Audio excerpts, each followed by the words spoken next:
some say they hurried the deal. Mark Rodgers and Russell should have been patient. Listen, if there's a good fit, grab it. Kirk Cousins still out there. You don't know what the Steelers are going to do. What the Steelers were doing offensively didn't work, and this is the one we thought made the most sense. Russell Wilson now going to Pittsburgh on a league minimum. If he's not a top 10 quarterback, he's definitely a top 3 bargain in the NFL. 2 Super Bowls. Denver didn't work. He was asked to be the savior. They had to give up all the draft capital. They paid him a fortune, limiting what they could get. But Russell Wilson isn't a savior here. He will be an elevated piece at an important position. He will increase efficiency. We've seen him with a strong defensive coach. We've seen him with a run game before. We've seen him with nice weapons. He got to Super Bowls. Mike Tomlin is the CEO of this outfit. Russ is like a new vice president and director of sales. He'll make him more efficient and more productive. He'll bring in much needed experience, some maturity, get things lined up, the train back on the tracks. I mean, listen, the offensive bar is so low in Pittsburgh that if he's slightly above average, and I think he will be with these weapons, it'll feel exceptional. I mean, the Steelers only had, I'm not making this up, the last 2 years, Pittsburgh has had 25 touchdown passes. Russell Wilson had 26 by himself this year in Denver, and it was a rocky start. Kenny Pickett has a career 13 touchdown passes. Russell's disaster year in Denver, he had 16. The worst year of his career. So the Steelers have not been viable offensively for half a decade. Their best offense, this is the high mark, their best offense in the last half decade is 23rd. And this team keeps winning. Not winning Super Bowls, but they keep winning. They won 10 games last year with Mason Rudolph and Kenny Pickett. If you're still defending Kenny Pickett, he was healthy at the end of the year. And they're like, no, we'll go with a backup. And they were better with a backup. But that's what Mason Rudolph is, a very reliable, mature backup. And that's a great job. You make a lot of money doing that. Make 7 figures, be part of the team. 50-some quarterbacks play now annually. Nothing wrong with that gig at all. Great gig.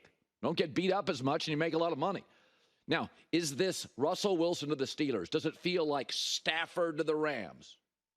No, because we don't have Sean McVay here. Offensive genius. Does it feel like a Brady, the GOAT, to the Bucs? No, we don't have Bruce Arians, an offensive coach here. We have a defensive coach and a defensive culture. But it's an upgrade, and it's not an arguable upgrade. Again, they went with their backup last year, and the starter was healthy. And if you don't think Russ is a top 12 quarterback, that's fine. Maybe he's not. But he is a great bargain. Basically, you get him for free. This is the opposite of Denver. He doesn't have to be the savior. He's not expensive. You didn't have to trade anything to get him. So this remains, in my opinion, a top 5 or 6 roster in the NFL, but the most important position is quarterback, and they aren't very good. They're near bottom of the league. So you're not going to get any of this let Russ cook campaign. You're not going to get any of this he's saving the franchise nonsense. Go in, get the train on the tracks, add some mobility, some maturity, some efficiency, some accuracy. Just make Pittsburgh a slightly above average offense, and it will feel like Stafford to the Rams and Brady to the Bucs. I like it. We predicted it. This is the one we thought worked, and Russ and his agent thought so too. Kirk Cousins, you're up next. All right. You know my history with Baker Mayfield is a little bumpy. But in the end, Baker Mayfield signing a 3-year, $100 million deal to Tampa feels right. Now, it's a little bit like the Daniel Jones contract. It'll probably be closer to 50, 60, 65 million. It's a lot of money in Tampa. He has matured. He is productive. Playoff wins in both conferences. And more than anything, he bet on himself. He signed that 1-year deal in Tampa, said, I'm going to bet on myself. Joe Flacco did that once and got very rich. But there is something about Baker Mayfield that I think is a great quality in life. Last week, I had the opportunity to speak to a class of students at USC. And I said, my favorite quality in young people is resilience, and my least favorite quality is fragile. People have their own problems. They don't want to hear about yours. Resilience is a great quality. Dust yourself off. Nobody lives a perfect life.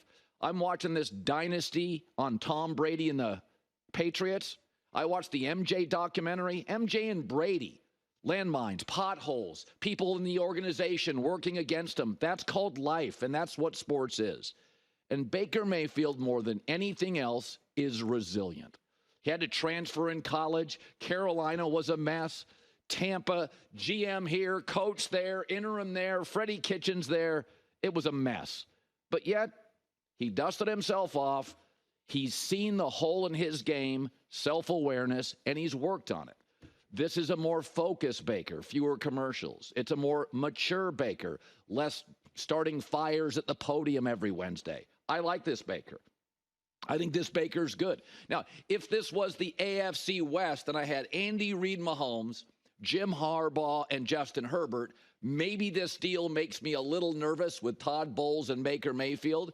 But part of what makes it attractive is that it's Tampa, and I think Baker sees that. The NFC South has arguably been the weakest division in football for 10 of the last 20 years. And I don't know if that's because the SEC in college football is so big and powerful in the South. People don't care as much. The media doesn't focus, isn't as negative. When you get up to like New York, Philly, Giants, Washington, college football is not a big deal. There is urgency. Guys get fired. The Philadelphia Eagles every 15 minutes will move off a Super Bowl winning quarterback Nick Foles or a Super Bowl winning coach Doug Peterson. The intensity of the Northeast with their baseball and their NFL, you can feel it. It's palpable. But in the NFC South, Baker Mayfield and Todd Bowles, you can win a lot of games there. They've got some stability. They've got some nice weapons. He will be the 17th highest paid quarterback in the league. That's more than reasonable for Baker. I've always said, even when I was critical of him, I thought he was a top 20 quarterback on the planet. And I think 17th, if he hits some bonuses, maybe it's 16th. If Cousins signs a big deal, maybe it's 18th. It feels reasonably Baker-friendly and reasonably Buccaneer-friendly. But I will tell you this. I know I've been a critic of Baker. I know at times I've been hard on Baker. He bet on himself. He's dusted himself off. He did it in college. He did it in Carolina. He did it in Cleveland. And I like this version of Baker. I think he deserved it. I think he's earned it. And I think as of this morning, I would say Tampa would win the division. Now, if Kirk Cousins goes to Atlanta, that's pretty interesting too. But right now, in this moment, Baker Mayfield, Todd Bowles, I think are the best team and the best leadership in the division. And I like it.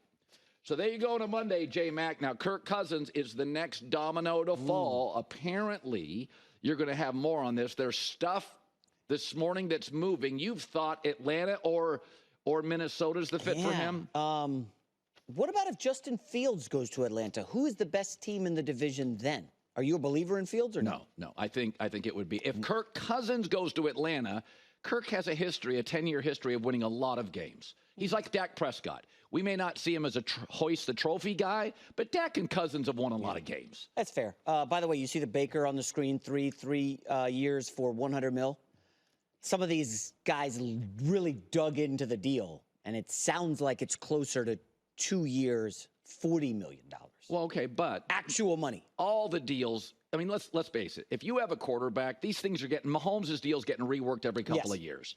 So, but Baker's going to make himself a lot of money. Certainly. And I think the story of Baker Mayfield is high school, college, and pros. He's overcome. Yeah. He dusts himself off. He's got great self-belief, and that's a real easy story for anybody to back. He's a good underdog. I'll say, though, but at 2 years, $40 million, do the Minnesota Vikings then look at Kirk Cousins and say, Kirk, look what Baker got. I'm sorry, we can't pay you 45, but we'll give you 35. Do you want to stay? Or does he get greedy and then go to Atlanta? That's the one that's interesting. Kirk Cousins never feels greedy to me. Wait, really? I thought, well, he's made like a lot of money. Well, yeah. Forcing the issue in Washington and then in Washington, there was a lack of belief in him in the building. Yeah. But in Minnesota, people like him, teammates like him, the coaches like him. What they'll say is, listen, the less you take, the more weapons we can give you and a better defense. That division now between Jordan.